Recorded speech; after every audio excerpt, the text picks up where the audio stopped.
surviving on $90,000 a year in California as a family. So this is crazy.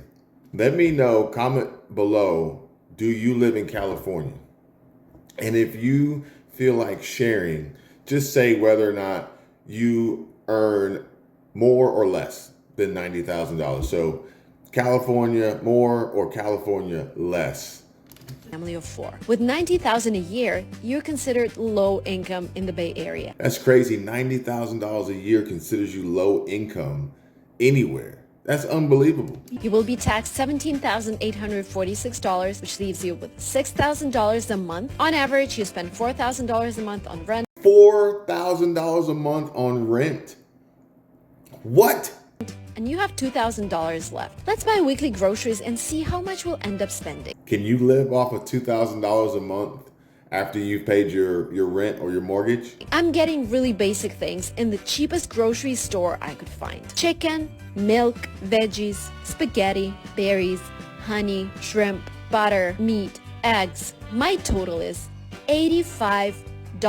I don't know. What store is that? And I don't know about cheapest. She had organic eggs. I know they had to cost more. Which means if you shop 4 times a month, you're only left with $1,500 to pay for your car, gas, clothes, and other things you need to live with. Wow. So the crazy part about this is she's saying that after all this, you're left with $1,500 a month to pay for everything else besides food and your wherever you stay, your rent or your mortgage. And she has another video that I saw. I think she kind of went viral with this video about and her name is Linguana Marina. Let me know if you've heard of her before. I've just came across her the other day, and she talks about how much she pays for health insurance. Guess how much we pay for health insurance in California as a family of 4. So if you haven't seen this, go ahead and make your guess and put it in the comments below on what her family pays for a family of 4 for health insurance in California. And also remember how much she said if you make $90,000 a year, remember how much you said you'd have left over for pretty much everything else, which would include insurance after you paid for your rent and your food. Let me show you what's included first. As a small business owner, I selected Blue Shield of California because they have the biggest network and almost every good hospital is included, and even some acupuncture and chiropractic clinics. We have something that is called a full PPO, which means I don't need an approval to see a specialist, and I pay around $10 out of pocket per visit. And as you remember, I paid a bit over $2,000 for delivering a baby for a natural delivery. By the way, dental coverage is not included. We pay $787 for an adult, $520 for a baby, so in total for a family of 4, we pay $2,614 a month. Damn! So based on that, you can automatically tell that she doesn't make $90,000 a year, because in the first video, she would only be left with $1,500 after buying food and paying rent. And she says here that she's paying $26.14 a month for her family's insurance. So she definitely has to make more than $90,000 a year. She's also self-employed. So if anybody is watching is self-employed, you understand the struggles of insurance, especially if like you're just one person or maybe just your family is your business and you don't have employees to allow you the ability to get the group health care plans, which aren't even really a huge savings, especially since a lot of these expenses are, you're going to have added expenses as a business to cover the portions of your employees that are required by law, and then anything above that you would want to do as a business.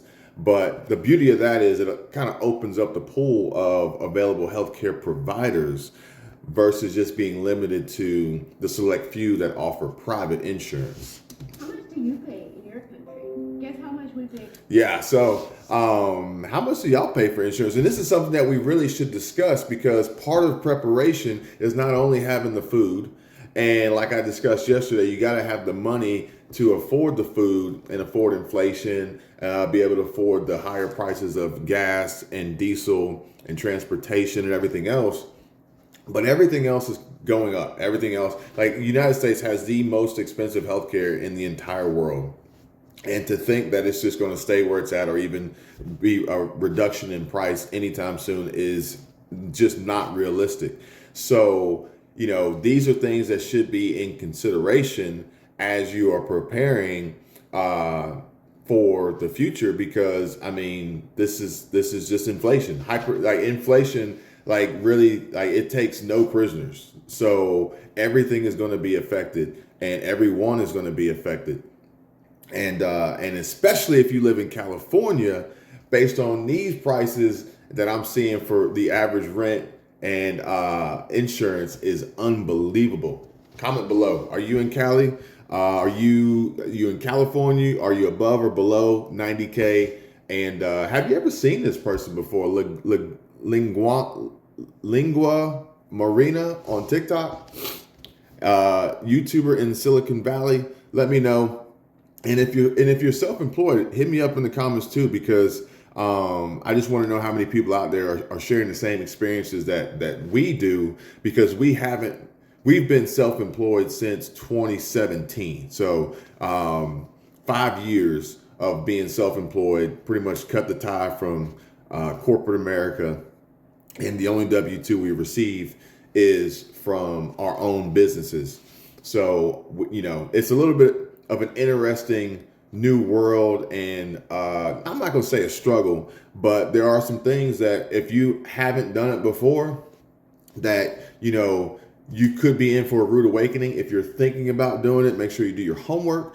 And if you're thinking about it and or you're going through it and you want to bounce some ideas back and forth, ask some questions, and just talk about a few things about being a small business, self-employed small business entrepreneur, hit me up. Hit me up in the comments, drop me an email. I'll put my email in the description. See you guys later. Take care. Bye.